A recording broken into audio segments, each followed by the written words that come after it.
I'm Anil Kumar. We'll analyze rational functions and practice how to find discontinuities and asymptotes from given equation.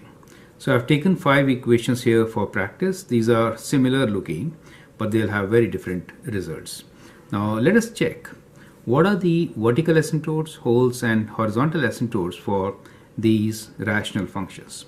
First one here is 2x over x minus 1. Well, you can actually pause the video at any time, write down your answers, and then check with my solutions. Then we have 2x over x square minus 1.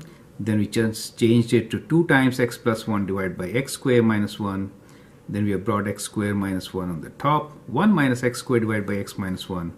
And now we have 2x over x square plus 1. So you have to figure out how many vertical asymptotes, or which are the vertical asymptotes for the given function, where are the holes, and if any, right? And do they have horizontal asymptotes? If they have, write down the equation of horizontal asymptote.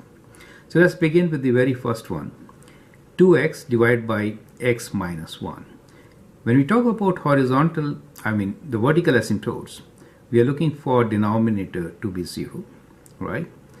When we talk about holes, we are talking about common factors in numerator and denominator. And when we talk about horizontal asymptotes, we are looking into degree of numerator and denominator and then deciding where the horizontal asymptote could be. Now in the first example, denominator is 0 at x equals to 1. So what we can do here is, we know x minus 1 equals to 0. That means x is equals to 1. So that is the vertical asymptote for the first one. Since we do not have any common factors in numerator and denominator, there are no holes.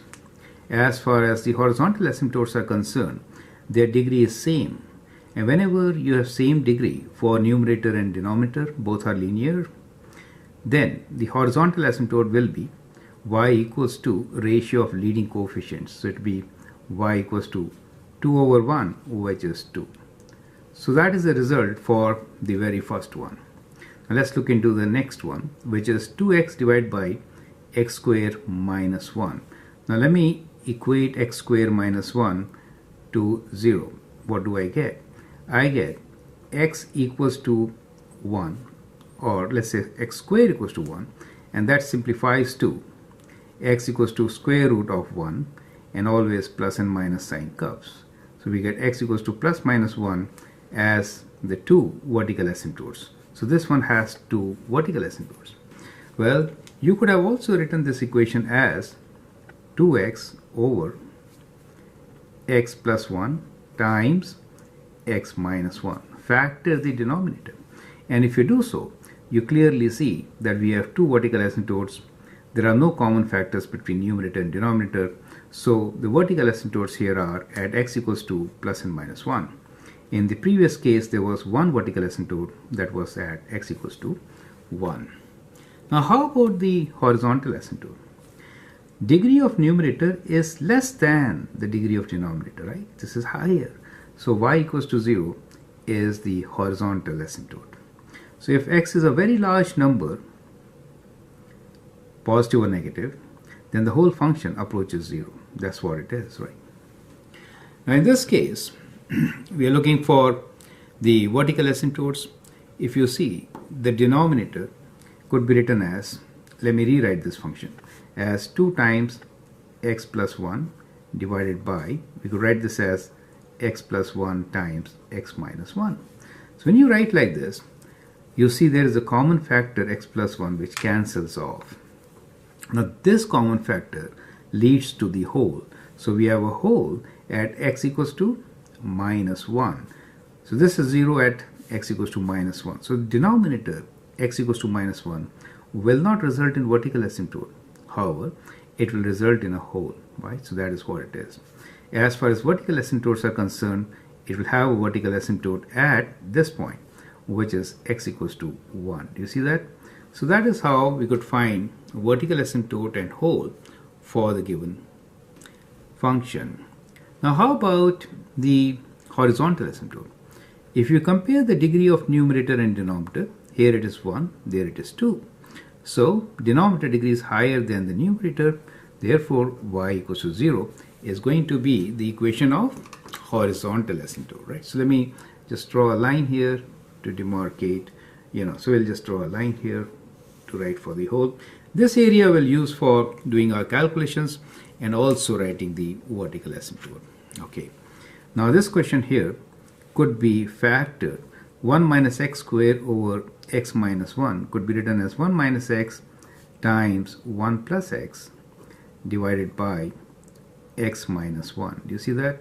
Now these two factors can cancel off, and so we could write this as, when they cancel, they will be written as minus, because this is negative of that. So we have minus of 1 plus x, right? So in this case, what you found is that these two vectors cancelled, giving minus 1 here. So that is the result. Now from here it is clear that it does not have any vertical asymptote, right? So there's no vertical asymptote. However, there is a hole at a point where the two factors cancel. So it is at x equals to 1. Do you see that? Now as far as the horizontal asymptote is concerned, since degree of numerator is higher than that of the denominator, there is no horizontal asymptote, right? So there is none horizontal asymptote. So let me write none. Okay. The last one here is 2x divided by x squared plus 1. Denominator is always greater than equal to 1, right? So therefore, there is no vertical asymptote. Denominator is never negative, right? If you want to equate it, then say x squared plus 1 equals to 0. You'll say x equals to negative 1, x squared equals to negative 1. Square cannot be negative in the domain of real numbers, and therefore there are no vertical asymptotes in this case.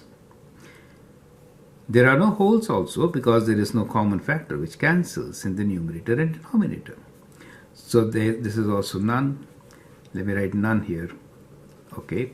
And as far as the horizontal asymptotes are concerned, since the degree of denominator is higher, y equals to 0 becomes the horizontal asymptote. I hope that gives you a good summary of what you have learned about rational functions, their discontinuities, and asymptotes. I'm Anil Kumar.